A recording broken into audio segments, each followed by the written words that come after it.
Hello and welcome to Lexi's Book Nook. I am Lexi, I'm your host, where we talk about all things books, book club recommendations, and then like a book review for all of them. I have a book podcast called Lexi's Book Nook, where you can listen to the same kind of material on BookTube here on YouTube. You can see my face, see my book nook, see the covers of the books, and we'll still go over the same material.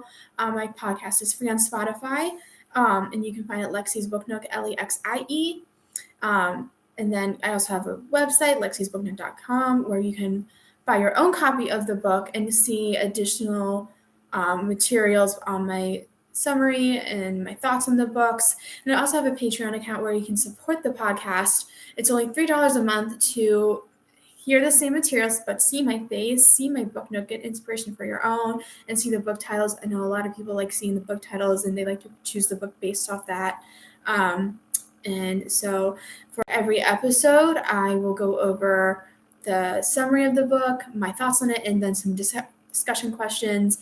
On my podcast, I will go over some books that I've read for the month, some book club recommendations, one from my hometown, one from my current hometown where I am right now, Reese Witherspoon book club picks, and then books on my TBR list while trying to stay in theme for the month. So we're into March. For this BookTube episode, it's from beyond my TBR list. I will plan out TBR books for the month. And if I complete that, I'll go even further down my list. So that is what kind of episode you're getting into today. We are reading The End of the Ocean. And since you have the benefits of BookTube, you get to see the title or the cover. And this book is actually from the Professional Book Nerds Reading Challenge for the year. That's another podcast. And every year they have their own challenge and different criteria you have to meet. Then you can submit the books that you've read, and you have a chance to get a shout out on their episode on the reading challenge. So the challenge was to read a book based off the cover.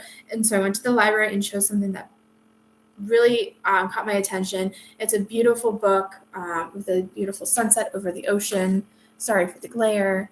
So you get all the colors of pink and purples and blues over the ocean, and the sky is reflected in the ocean, so it's very beautiful. I chose that because I love the ocean, and the colors really caught my attention. So we're going to go into the episode where I talk about the summary, my thoughts on it, and 3 discussion questions.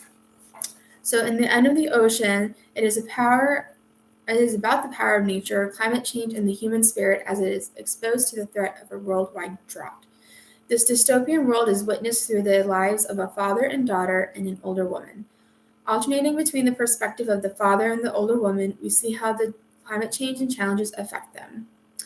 And I really liked this book until the end. It was kind of a cliffhanger and a disappointment, but I don't want that to discourage you from reading the book because it is an international bestseller. I like the characters in the book and the symbolism that the book portrayed with the climate change in a dystopian way.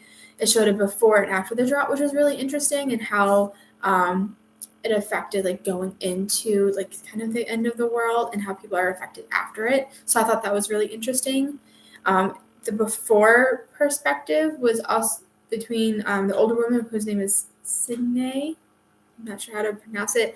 I think it takes place in Norway. Her name is spelled Signe. And it also is through the perspective of David, who is the father of this daughter that he is left behind with his wife and baby son, and him and his daughter get separated. So we get the perspective between David, the father, and Signe, the older woman. So we got to see her challenges in trying to prevent the drought. And then we see how it affected families who may not have been like protecting the climate change, but were just happened to be affected by it. And then the after I thought was very interesting because we got to see how her efforts were lost and affected the drought through the eyes of the father. But I thought the book was really interesting. I thought it was beautifully written. I thought the ending was disappointing. I didn't really like it, but I don't want that to deter you from reading the book because it was very symbolic. So we're going into a couple of discussion questions.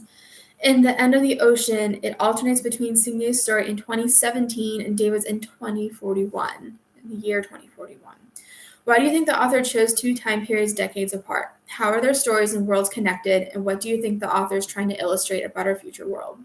So I think the author tried to choose these time periods to show how the world may end up if we continue to destroy wildlife and natural resources. In 2017 is kind of recent. I know it's like 5-6 years apart from our current year, but it's still pretty relevant.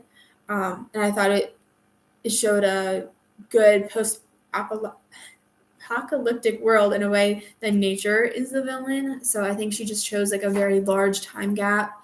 I don't know if it was purposeful for like 34 years of a difference. So I don't know if that was like a symbolic year or like a big milestone. And I don't know if that's the 34 was like a purposeful year time gap. So I think she just tried to go for like a long period, like over 30 years of a difference.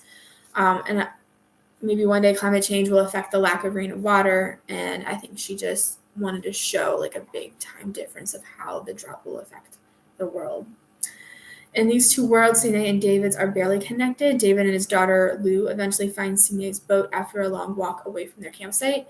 Eventually, they find Signe's ex-boyfriend's house in which they decide to live, but of course, these characters don't actually meet because the time frame is too big of a gap. So that's how they're kind of connected. In the next question, we discuss each character's relationship with water. How does Signe view water differently than Magnus, who was her boyfriend, and then they broke up because of some differences in how to develop the world by cutting off the water supply. So that's Magnus. How does it affect their relationship? Contrast this with David and Lou treat water as a precious resource. So both Signe and Magnus view water as powerful, but in different perspectives. Signe respects water in its natural form and that it's nature and shouldn't be tampered with. Magnus is the opposite. He sees water as opportunity, growth, and money. Yes, it's powerful, but in a different perspective than Signe's. He wanted to take advantage of water and overpower nature. With his engineering skills, he diverted water away from the source and used it as energy to generate money and wealth and more development into like a more technological world. In contrast, David and Lou don't take water for granted. These two are more similar to Signe in which they respect water as it is. However, water is David and Lou's life force, so it's very precious to them. So being in a drought gives them a different perspective of water as something that keeps them alive rather than nature. Yes, they recognize it as nature, but they see it as something that they absolutely need and need to live off of it. And then the last question, why do you think the author chose to tackle issues of climate change through dystopian fiction rather than nonfiction? How does character and plot influence how we relate to very real problems like man-made drought or uncontrollable wildfires? Sorry for my stutter. I think the author wanted to use fiction to keep the story a little more lighthearted than a nonfiction book would be. Also to give a story so it really captivates readers and it doesn't feel like it's being forced down our throats. It allows us as the readers to better connect to the people and the characters and their beliefs as opposed to using real people who we might not give a hoot about because we don't see the connection with them. But with fictional characters, it's easier to place ourselves in a world that doesn't exist because we see it as an escape. So if I go into a book where we can escape to, well, it'll make us realize not to take water for granted as opposed to using nonfiction. We're like, oh yeah, of course, like don't mess with the water, don't mess with like engineering, and we're going to do this and that with the future. But with fiction, it's more intriguing and more involved and actually makes us think. And I think the character and plot influences were important because it allows us to see the perspective of different people on how they view natural resources, values, and how they think of nature as valuable resources. By keeping us engaged in character and plot development, it keeps us engaged in the conversation about these real life problems.